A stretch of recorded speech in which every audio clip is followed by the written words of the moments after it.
Hello lovers, welcome to Story Time with ShiningNathan.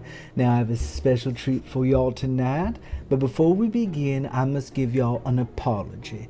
You see, I'd started working on another project called Talk and Tea with Auntie, another channel here where I interview everyday people about their lives.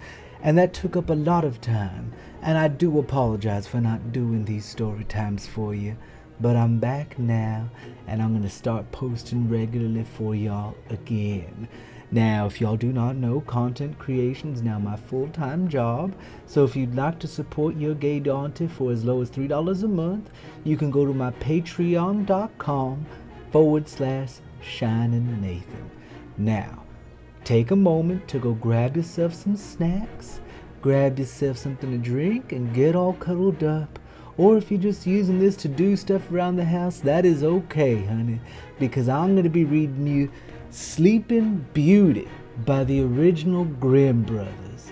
So pause here to get yourself all ready, and then we're going to get into the story, my love. Sleeping Beauty by the Grimm brothers. A long time ago, there was a king and a queen who said every day, "Ah, if only we had a child." But they never had one. But it happened that once when the queen was bathing, a frog crept out of the water onto the land and said to her, "Your wish shall be fulfilled. Before a year has gone by, you shall have a daughter." What the frog had said had come true. And the queen had a little girl who was so pretty that the king could not contain himself for joy, and ordered a great feast. He invited not only his kindred, friends, and acquaintances, but also the wise women, in order that they might be kind and well disposed towards the child. There were 13 of them in this kingdom, but as he had only 12 gold plates for them to eat out of, one of them had to be left at home. Oh. The feast was held with all manner of splendor, and when it came to an end, the wise woman bestowed their magic gifts upon the baby. One gave virtue, another beauty, a third riches, and so on, with everything in the world one could wish for. When 11 of them had made their promises, suddenly the 13th came in.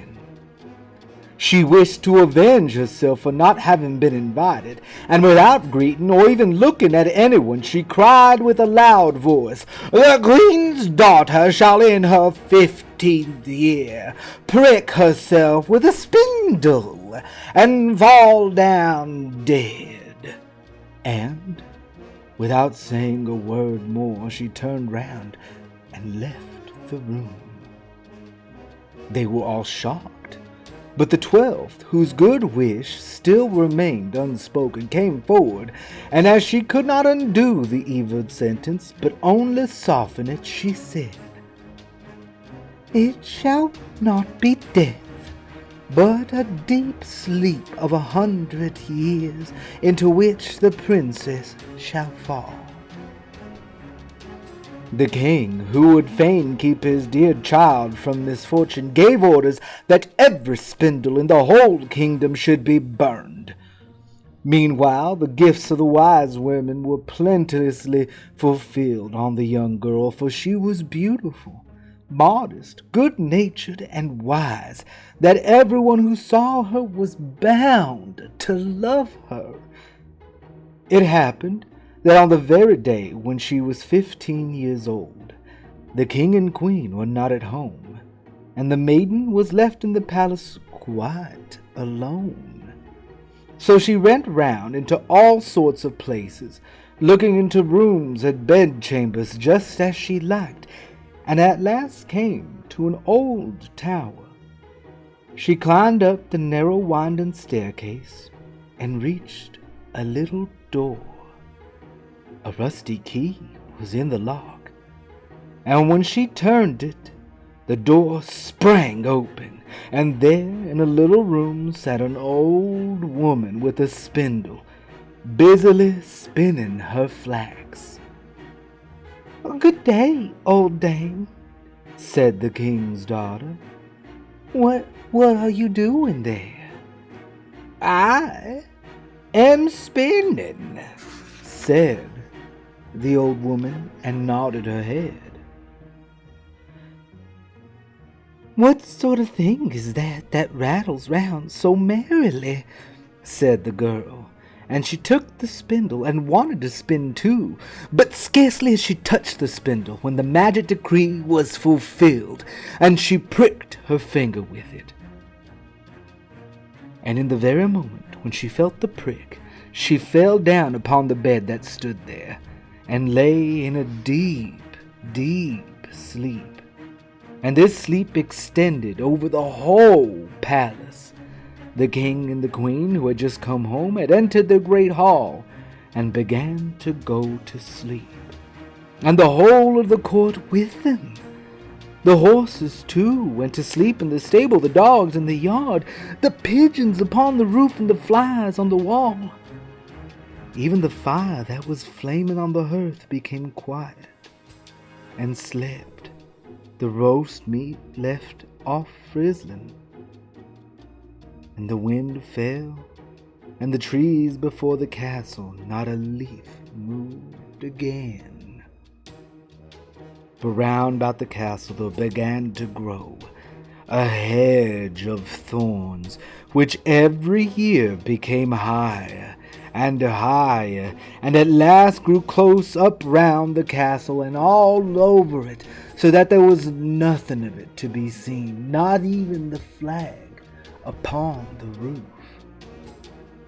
But the story of the beautiful sleeping Briar Rose, for so the princess was named, went about the country, so that from time to time kings' sons came and tried to get through the thorny hedge into the castle.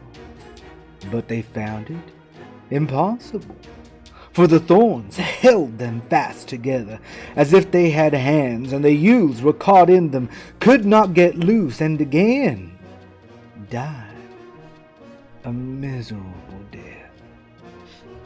After long, long years, a king's son came again to that country, and heard an old man talking about the thorn hedge, and that a castle was said to stand behind it, in which a wonderfully beautiful princess named Briar Rose had been asleep for 100 years.